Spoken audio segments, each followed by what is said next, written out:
You're listening to Sharing Things, a new University of Edinburgh podcast from the Alumni Relations team about the university community, which we want to get to know a little better.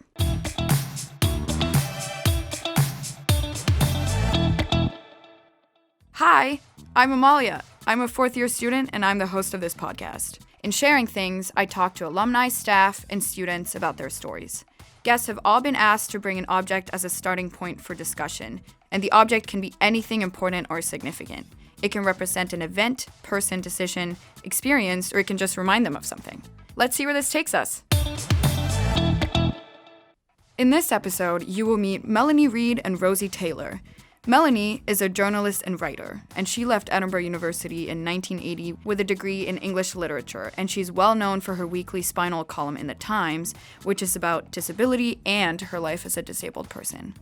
Rosie is the LGBT officer for Edinburgh University Students Association, and she's about to enter the third year of her biology degree. She's the founder of Welcome Kings, which is a well-being and mental health society for students. We talk about poetry, animals, empowerment, hardship, and more. Welcome, Melanie and Rosie, to Sharing Things. How are you? It's lovely to see you, meet you. I'm good, I'm hot. It's hot today. It's very hot today. I'm good. I thought I would start by asking you, what have you brought to the studio and why? Rosie, you go first. Okay. So I have brought a book with me. It's a book of poetry by Walter de la Mare, and it's called Peacock Pie. So this book has been passed down through my family on my dad's side.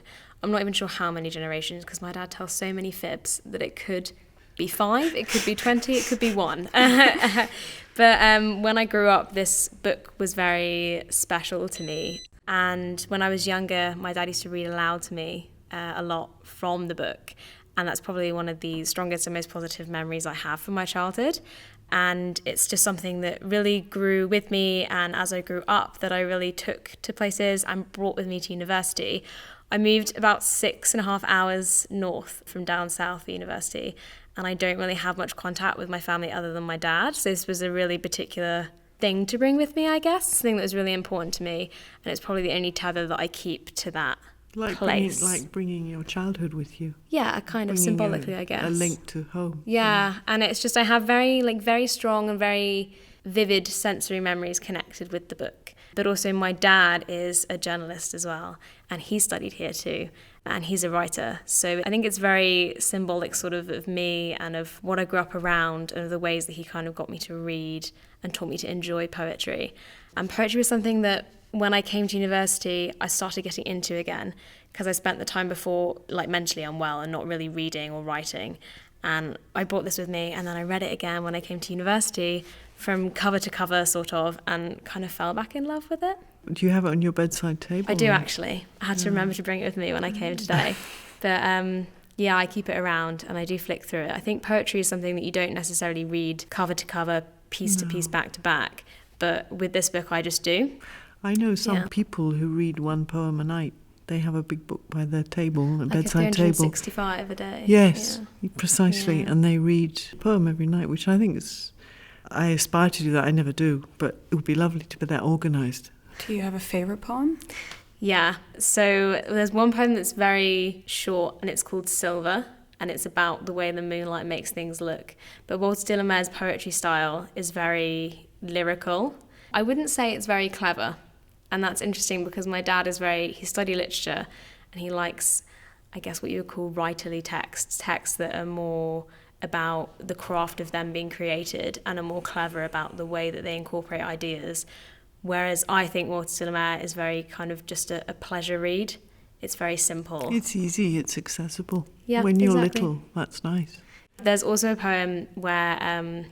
sort of long story short, a robber comes and he's burgling a castle of someone very wealthy, and he takes all of the goods, all of the apples and the cutlery and the silver and the gold, and he takes the children. And it's described in a strangely, eerily romantic way. And when I was younger, it was strangely soothing. So I always kept going back to that poem, I think, when I was growing up. Am I right in thinking that Walter de la Mare wrote The Highwayman? Yeah. The Highwayman Yeah, it has The Highwayman, yeah. What is The Highwayman? Oh, the highwayman came rolling, rolling up to the old inn door. How does it go?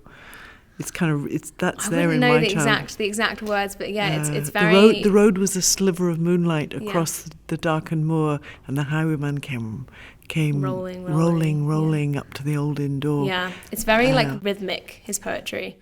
I think it's the way that he writes is very in sync with like a lullaby in a way. So it's probably why I kept returning to it as a soothing feeling. The reason I loved that poem was because it was about a man on a horse. Yeah, okay, yeah. From my childhood, because I was pony obsessed. Shall I show you my special object? Yes, please. I was pony obsessed. So what I brought with me, and you can hear the bit clanking, is a snaffle bridle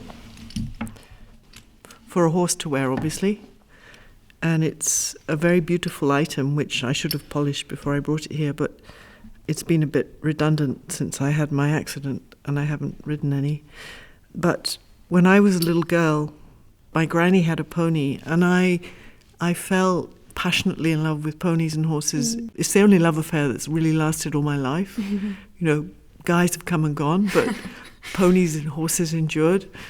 And this bridle it's a Stubben bridle, a German make, and it costs a lot of money. It was a present for me for my 50th birthday by a friend. And it was the kind of thing I would never have bought for myself. But she bought it for me, and it was my treasure. And, you know, I could take it apart with my hands without... It was like being blind. I could do everything with that bridle. I could strip it down and clean it and put it back together again. And then 2 years later, when I was 52, I fell off a horse and broke my neck. And everything went... You know, I lost my life and my body, but the love of horses endured, but in a rather damaged form. And I think I sort of kept the bridle because it was a lovely item, a totemic item, and I keep it hanging just outside the kitchen door on the ramp into the kitchen, and I kind of look at it most days when I go past, and sometimes I'll try and smell it because it smells of horses and leather. And the thing that gave me great joy all my life, but also kind of ruined my life a bit, I suppose. But that's a negative way of looking at it. So what do you think about horses now? I watch from afar now, and I feel a great sense of regret and distance and love, and I still want to get up close and smell them. The smell of a horse is the most lovely, sweet, beautiful smell that endures. The smell of grass, grassy breath, and warm air being blown down grassy nostrils. There's nothing like it. And I yearn for that, but I was hurt so badly and destroyed so badly that I had to, I was going to say step back, I can't step, wheel back and be more dispassionate about it. Obviously I went back to horses in the beginning after my accident, but my hands are so damaged, they don't go flat, they're like claws, and I can't even have the satisfaction of stroking a horse's coat anymore. I've sort of had my message, it doesn't work anymore. Is there a level of fear there, do you think, around being around horses? Yeah, and that's where a love affair makes you stupid, as everyone knows who's ever been in love. And after my accident, I regained enough function to be able to sit on a horse again, precariously, and I went back to riding for disabled, completely dependent upon the goodwill of the horse to hold me in place and not to do anything stupid. I mean, I could hold the reins just about, but I had no real balance. And I was going great guns, and I was really enjoying going, and it was great rehabilitation for my core. I was developing much better recovery from my spinal injury because I have an incomplete injury. And then one bad day, the horse took off. I heard a monster behind the door and ran away, and I got thrown in the air and broke my hip, fell off, broke my hip.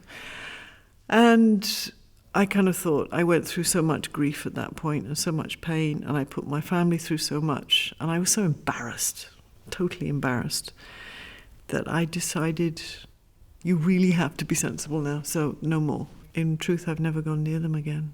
It's just that little poignancy of a lost love affair. But, you know, you compensate, you get on, and I love being around young people, and I love reading and books and learning again. if I wasn't still working, I'd love to come back to university and study You can come something. if you like. Yeah, what should I study? What do you think I should study? You're a scientist. Yeah, so I study biology. I do zoology. I love animals too, so it's probably like a really big passion. I started off thinking I'd do genetics, and then I started doing some genetics, and that quickly went out the window. So maybe don't do genetics. But there's so much that you can study now, so much, and there are so many different ways of learning. We're going through some restructuring at the moment anyway, so the way that we look at knowledge and how we think about what is knowledge and what's worth learning is changing a lot. And I think that as that happens, more and more really interesting courses kind of crop up, because you can take outside courses. Here I took some social anthropology in my first year, and that was like really fun. And then I found myself wishing that maybe I'd done that. And this year I took some forensic anthropology, which was really, really interesting. So I got to do labs where they bring out real, sounds really gross, but like real human bones. There's so much there, so much like history and talking about different cultures and different ways that we've treated humans and stuff in the past that I find really interesting. So I think that you can study whatever you want, but you'll always wonder if you've made the right choice. I think anthropology is actually something I would like to come to do, because it's so big and so deep, and it's about people. It's about where we're all from. I love it. I think then as well that you can never stop learning with something like anthropology, and with those kind of subjects where it's about history, about culture, and about the way that we interact with those things. What amuses me now is kind of about what sort of set text there were for English literature now. And all the stuff, the kind of theories of literature that I was, were my meat and drink in the late 1970s. That's like another age. It's like the Ice Age or something. And now it's amazing how, 45 years casts a completely different perspective on a cultural subject. And suddenly what I thought was modern literature is now like it's ancient 20th century literature. Yeah. They wouldn't be able to call it modern literature anymore. Yeah. It's that rebadging and refreshing, which is really exciting too, because I kind of want to go back and refresh, but then I think, so fed up with words. I want to go and learn about proper things. It's interesting you say about the way that literature is changing, because my dad, he hopefully won't mind me saying, he's in his 50s now. So he came to university a while back. Who knows how long maths isn't my strong point. Dark ages. But he sort of comes along and he'll visit me and he'll be like, everything is so different. And I'm like, well, yeah, that's how it works. But there's also like a lot of sadness when he says that, a lot of like nostalgia for the way things used to be. Yeah, because I think however a modern and a young you try to be as you get older, there's still a bit of you rooted in the past. And I mean, if you was at Edinburgh, it'll be like me. You see yourself walking round corners. You glimpse yourself in the distance when you're back in your old university town. And you think, I want to be there again. That's a really lovely way of putting it. Do you feel rooted in the past? I can't be now. Because my situation has changed so dramatically. But I do have great, happy nostalgia for my time here and the wonder of this amazing city. I remember places in Jarmouth Street. And the boyfriend then. I had the boyfriend, the Norwegian boyfriend. Oh, Norwegian. Like you, Norwegian, like you. He was studying architecture, yes.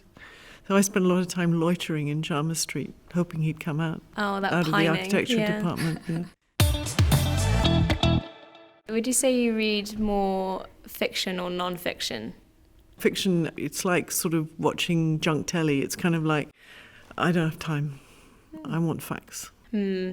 I flip between fiction and non-fiction a lot, I think. When I was younger, I really, really fell in love with every form of fiction that I could possibly get my hands on. I read a lot as a child.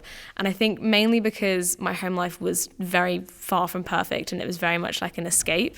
And I really just sunk into it and just kept going. And my dad was always encouraging me reading.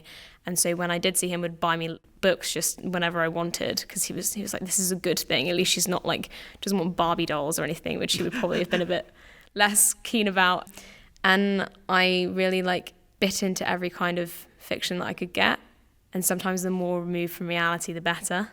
And then as I grew up, I think I preferred non-fiction quite a lot. And now I kind of sit in the middle, but I also read a lot into sort of queer theory and critical feminism and different factual books and stuff like that. So I think it changes as you grow, I guess, and as you discover your interests. I heard somewhere that people of your generation just love self-help books.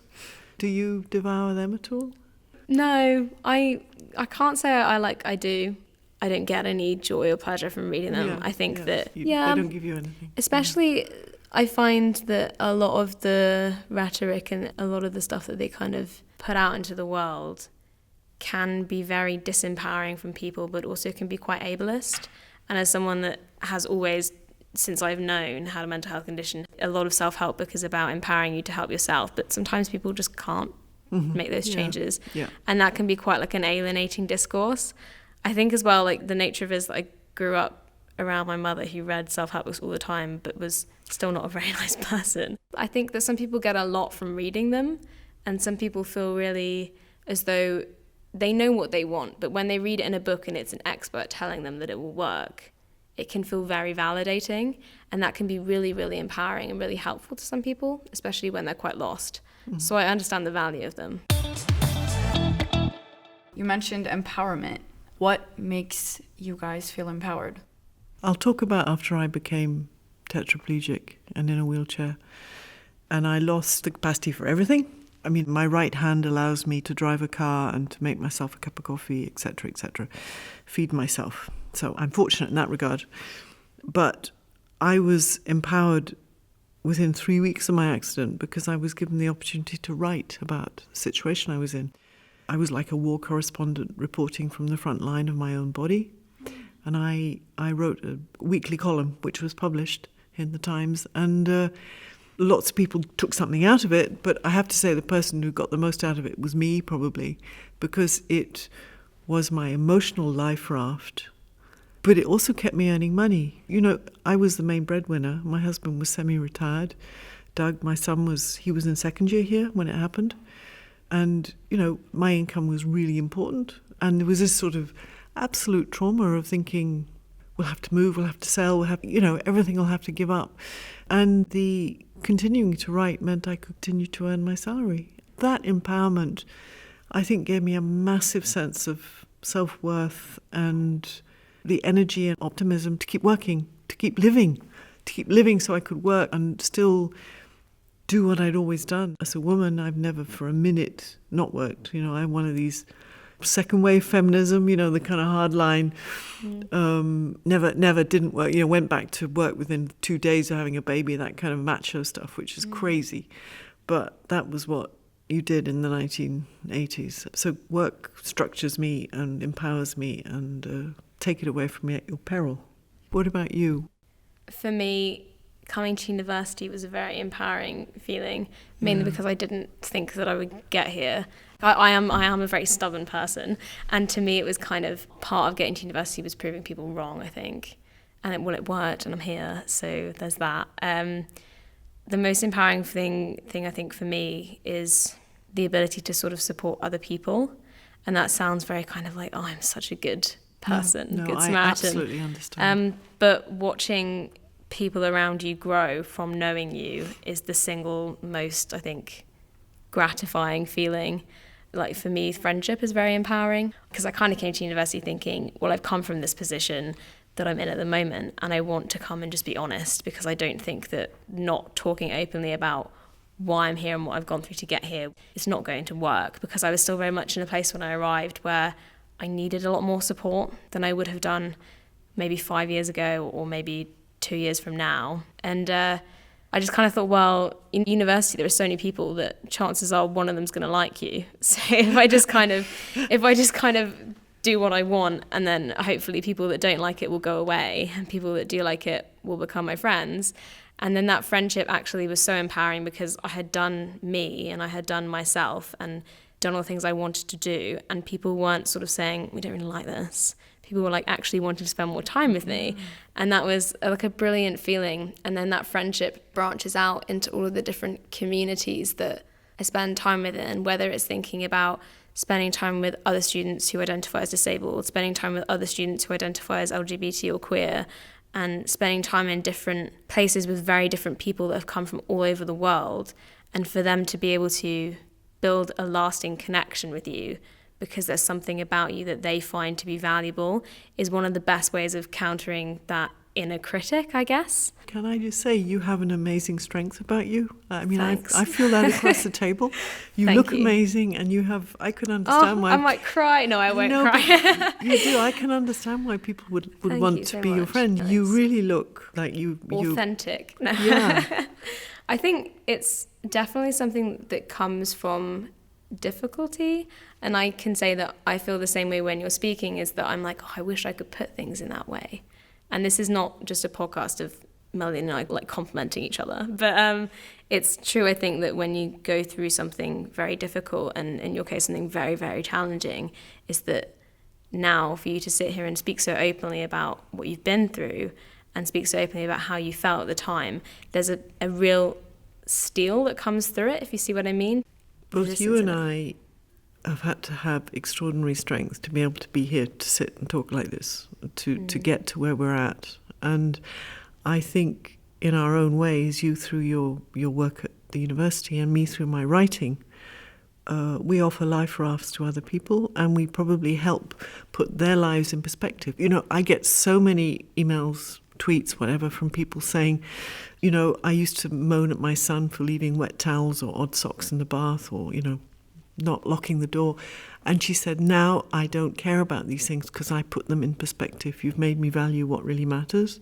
And I think when you see someone like you who has, you know, really, really risen above stuff that would crush a lot of people, it makes unthinking people, checks them. It's like having a little tug on your dog collar. You know, you think, wow, okay, maybe I have got a pretty good life. So maybe we're valuable to society in that way, you know. Do you think hearing the feedback from people about how they've been affected positively by the things that you've done or said, do you think that that's very empowering? Yeah, it's nice. It can get a bit overwhelming. I start to feel a little bit weighted down by people being nice and kind of wanting a bit more of me. I have to sort of shut myself away a bit. And part of me would love to stop the column that I write, but I am aware how valuable it is in terms of raising awareness of disability and empowering other people who are spinally injured, and also just kind of knocking on the door of people's consciousness, able-bodied consciousness. And it'll be the equivalent for you with people that have full mental health, good health. It's like knocking on the door and saying, hey, look, it's not always perfect, but it's not always as easy as you're having it. So appreciate that things are okay for you. You're both very outspoken about your identity and your experiences. What motivates this? In my case, it was money.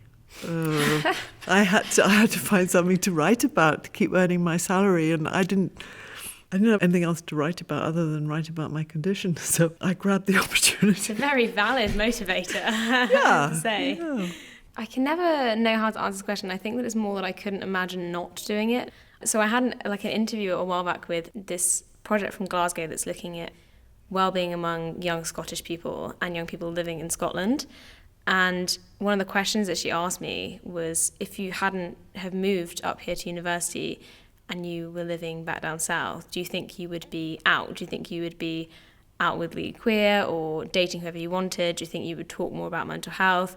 And I had to really think about it, and I was like, you know what, no. I probably wouldn't have thought any of these things. I wouldn't have realised that actually I'm wasting a lot of my time on people that I really don't want to be with because it's what's expected of me. And I wouldn't have been very honest about what was going on with me and about how I felt about treatment within the NHS and how I felt about day-to-day life in general. And it really took me aback a bit, I guess, in that I had to think, well, I got that opportunity and that's great for me, but there are so many other people that are probably just doing what they think they should be doing. And there's a very indescribable feeling when you know you aren't bringing your whole self to the table and having people listen to you and validate you in that entire holistic sense of your being, whether by omission or intentionally not telling people about who you are, and having people respect and accept that. You can feel like that will never be an option, and that's a really, really sad feeling. It's a devastating feeling. And I think that people that don't have to think about different ways in which they are facing oppression or facing difficulty or facing accessibility issues or facing on a day-to-day discrimination that might be more subtle or more overt, they don't have to think about how that might feel. And it's a very hard point to name. It's a hard place. You can't really point at yourself and go, it's here and this is where it hurts. It's a really difficult one to dredge up. And I think that I got so much from coming to university and being surrounded by people that were like, just do you. And like, I'm really saddened by the fact that other people might not ever have that said to them, ever, because it feels now like a completely different movie from the one that I was in before. It's just strange. But isn't that the wonderful thing about a university community, that that sort of self-expression is allowed, validated, liberated, made possible? I mean, I thought what you said was very beautiful there about the wonder of bringing your whole self to the table. I think one of the reasons we're too cynical in the world today, we're so cynical about our politicians, etc., etc. There is this great sort of poison in public life. It's because people aren't honest and they don't bring themselves to the table. They just bring the bits that they think are going to make them wonderful or succeed. There's a lack of integrity. And in a sense, that's very different in that while I have really a kind of strange decision as to whether to bring that piece to the table, because it's not something that's visible, and where the people that aren't able-bodied, you don't really have that choice to decide, today I'm going to be this person. You know, wherever you go, it is part of you, in the same way that what other people are facing is part of them, but they might be able to just not talk about it. And it's kind of a much more unavoidable part of the identity that you hold, if you see what I mean. We should cherish each other's difficulties as well as the easy bits. You mentioned animals way earlier. Yeah. Do you have any? Don't tell my landlord. I have a hamster now. Her name's Muffy the Vampire Slayer. There are a lot of studies that talk about like the release of different hormones when you're around animals, and when you have that, I think they call it caring contact with often more vulnerable beings that really you kind of have to look after. It's also the same with domesticated animals like horses, and this bond that you form. And there's a lot of study around the effects of those interactions on depression and on people with anxiety. And I find it to be a really soothing thing. I think that all the research also shows the same. But having an animal and having something you have to look after, it's kind of an accountability check that you enforce upon yourself, right? So I'm like, I'm having a really bad day, but like I've got to feed the hamster, so I have to stick around. I've got to be here. I've got to feed the hamster. And it's something so silly, but I think is so effective, is this realization that sometimes even you don't want to take care of yourself, but you have to also take care of other people and other things, whether that's emotionally, pragmatically, financially, in the case of writing a column and making sure that everything stays in check.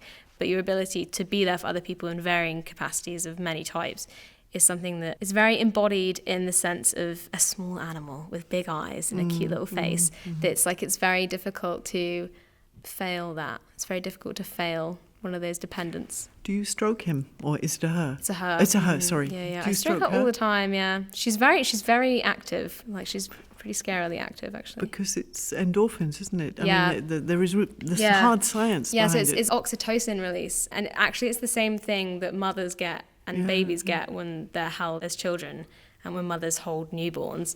It's really interesting, all the research into it, but it's also kind of why, you know, you see those really weird YouTube videos where other animals will adopt baby animals of different species. It's the same principle, I think. It's very interesting that we form these bonds, and they're more about giving ourselves a role, a responsibility of caring, of almost kind of like ability. I can care for this thing and I choose to. But you can also find yourself playing out really kind of odd patterns in terms of whether you feel the need to take care of something, whether you're that kind of overburdening figure. But I think that all universities should do more with therapets. You've heard of therapet? But they have them, don't they? Yeah. They have them here. And we also have llamas, that we have like alpacas sometimes. But because of the studies that show the sort of positive effects on reducing stress, it's become a really big thing. Do they lead the alpacas into lectures and things? Or, I mean, I wish they would do that. You should write to them as an alumni and say, I suggest. But they have them in like George Square Gardens. Oh, really? Yeah, they bring them in? Yeah. And out, because the satellite campus King's buildings, which is where I study, and then there's also like Easter Bush and the medical schools and stuff. So they take them out around those, and people can stroke them around exam time, which is nice. Yeah. I mean, I knew dogs weren't visiting, but llamas. Yeah, llamas and alpacas and stuff. Maybe different from a horse, though.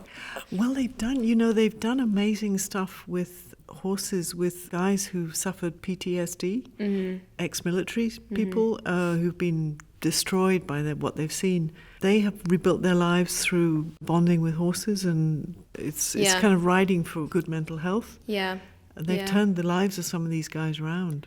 Yeah, and they have like PTSD dogs as well. I'm very interested in that kind of research because I've had PTSD since I was younger, and I find that something like that, I think it's the dependability of an animal, and like almost that way that they can't kind of say something nasty to you, but the fact that they're always around is really reassuring for people, I think. They don't judge you. Yeah, in exactly. any way. Yeah, they just love you. Well, does your hamster love you? She does love me. She loves food more, but she loves me. Yeah.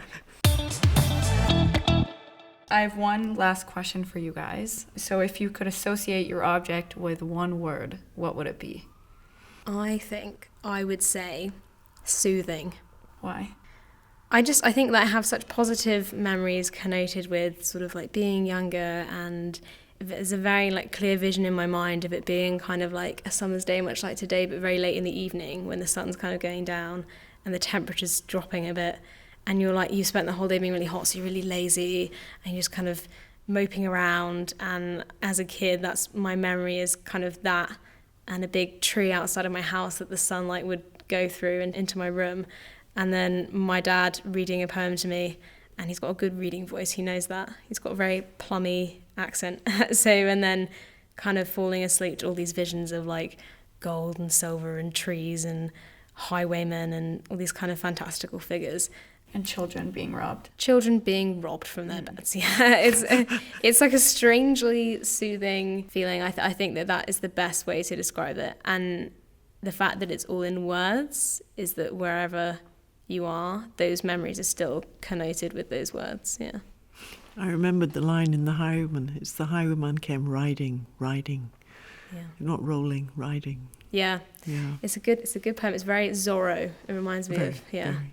My word is love, because this lovely bit of leather craftswork lying here is very beautiful to look at, but it's symbolic of a love affair with horses that started when I was tiny and stayed with me through life and led me into great difficulties. But if it hadn't been for that love, I don't think I'd have been as fulfilled. And it kind of taught me about loving other things too, love people. And I now keep going for my family and the love I feel for them. And the bridle's kind of a link to that somehow. I've given up some of the silliness of the horsey disease, but the love remains, and I've got a lot more to hand around to the people who help me and look after me, and that's what I think. Thank you. Thank you so much for being on Sharing Things. It's been good. Yeah, you're very welcome. Thank you. Thank you so much.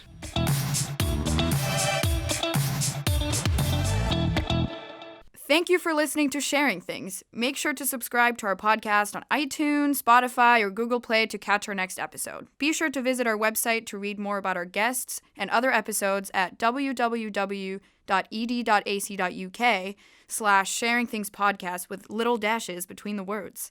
You can let us know what you think on the website or by using the hashtag #SharingThingsPodcast. See you next time!